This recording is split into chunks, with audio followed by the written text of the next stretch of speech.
2024 has been a very interesting year when it comes to the PlayStation brand.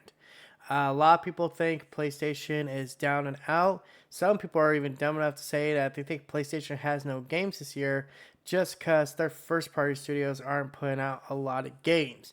And I can never really think of a time period where if it wasn't the PS3 or PS2 generation, where developers or publishers are pumping out games left and right. Like these people literally want a brand new AAA game every 3 months, if even less time than that.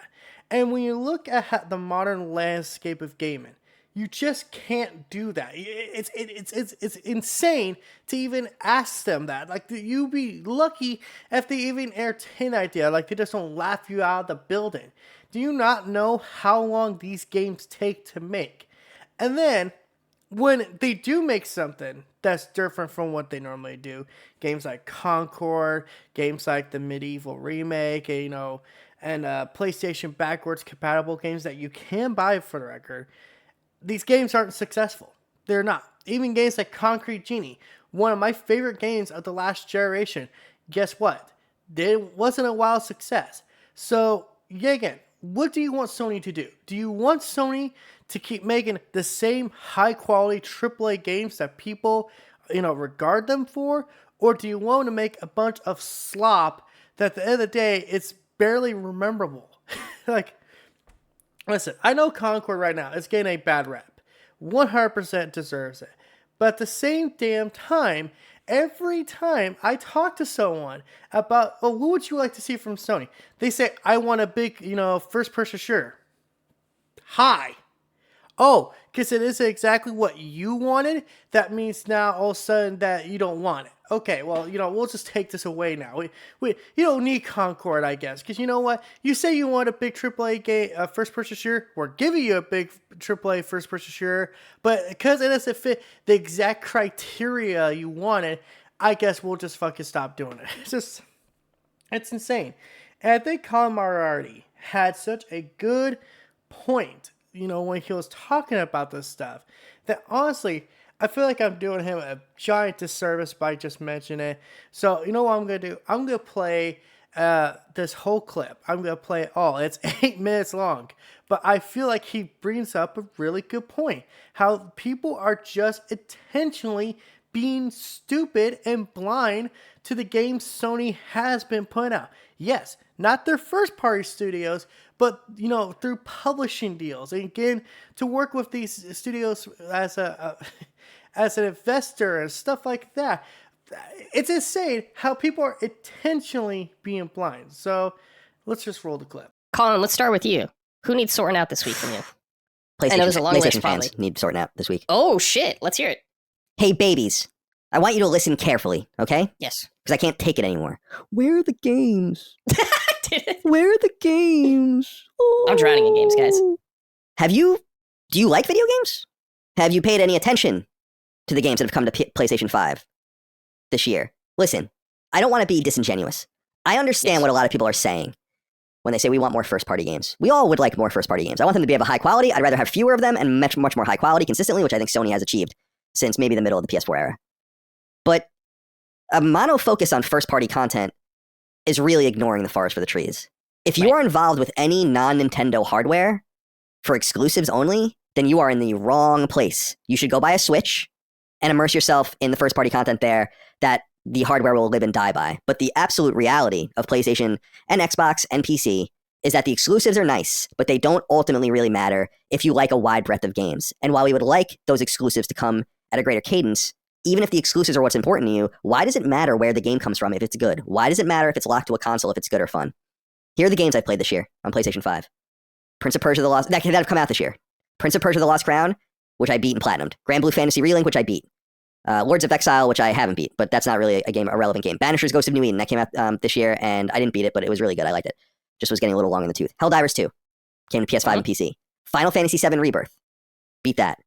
Stellar Blade, beat that. Animal Well, platinumed and beat that.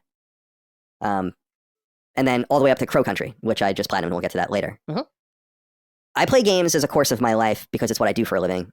and I play way more than most people, including most people listening to this. It's not an insult. It's a reflection of the reality of our situations. I am truly tired of hearing about how there's nothing to play and there are no games on PlayStation. You must not like video games. You must not understand the idea that you can actually buy older things that you may have missed. You haven't played everything. No doubt about it. The more time goes on, every day that goes on, that becomes magnified. And by the time we get 50 years into the future, there's going to be so much shit that you have never played. I'm not saying we're there now, but it's so interesting to think that we're piling and piling and piling these things up. Imagine where we are now in the timeline. This hand-wringing over PlayStation 5's lack of games is completely divorced from reality. And it needs to be called out. If all you care about are exclusives, then here's what you have gotten so far this year. Grand Blue Fantasy Relink, Helldivers 2, Final Fantasy VII Rebirth, Stellar Blade, and Rise of the Ronin, which I played briefly. It's not on my trophy list. Can you name an era where more and better games came out on in PlayStation? I'd like to hear about that 6-month run in PlayStation's history where those kinds of games all came to the console exclusively, if that's what's important to you, which apparently it is. Name the era. I've been with PlayStation since the beginning, so you can name it and I can recall it very quickly. This is amongst the strongest runs of games in the history of the console, actually. And the only reason people don't give a shit in some of the parts of the core is because it doesn't come from Sony Studios. Right. And I just think that I've said for many years now, and people know, it's like, I like my PlayStation first-party games a lot. Some of them are my favorite games of all time. But I'm not here just for PlayStation games. That can't possibly be true. There aren't enough of them. There weren't enough of them in the most voluminous era of, well, PS1, Sony was publishing everything, but they weren't really making very much of it. PS2, they weren't making very much of it, publishing a little bit. By the time you got to PS3, where there was parity and there were studios starting to make things, let's say 2011, 2012, 2013, pretty busy time for PlayStation first-party games, pretty comparable to where we are now. It's just completely divorced from reality. Helldivers 2 has probably sold something like 15 million copies at this point. Grand Blue Fantasy Relink was very, very well liked by people. Final Fantasy VII Rebirth is masterful. Stellar Blade is excellent. People love Rise of the Ronin. What is wrong with you guys? It's almost like you nothing pleases you and you just want to complain, and then you get mad at people like me when we don't complain because it doesn't reflect the honest feeling inside of us. I've been very busy. Yeah. And quite satisfied. So it's not in running defense for Sony, because obviously they've greenlit games they shouldn't have, and things are behind, and they've probably followed some cues that they maybe shouldn't have gone too deep into games as a service. Obviously, The Last of Us Online was nixed. Twisted Metal was nixed. They're turning a very big ship, and those mistakes should be criticized and could be a part of why there's new leadership at the top of PlayStation now. But to pretend that there's nothing to play on PlayStation 5 is idiotic. And I read about it every day, and I just don't know what the fuck you're talking about. So, you know what? Sort it out. Sort it out. Yeah, I agree with you, Colin, 100%. And it's like, you're getting Concord in like in a month or two, whether you're excited for that game or not. And then Astrobot. And Astrobot. Then you're going to get Silent Hill. Awesome. Yeah. And it's like, what are you talking about?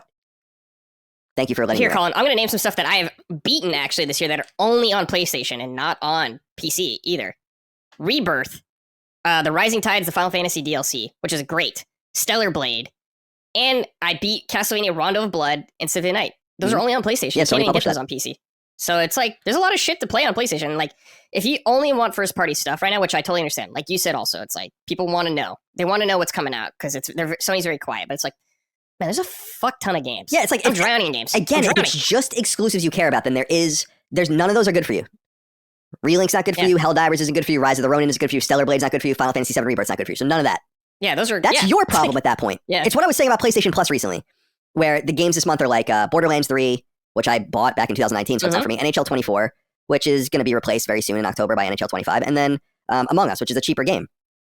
And people are like, oh, this list sucks. And I'm like, for you, maybe. And Borderlands I understand. Is a big game. Right. I was like, huge I'm like, Borderlands is great. Among Us is a famous game. I know it's cheap, but they're giving it to you and trying to kind of,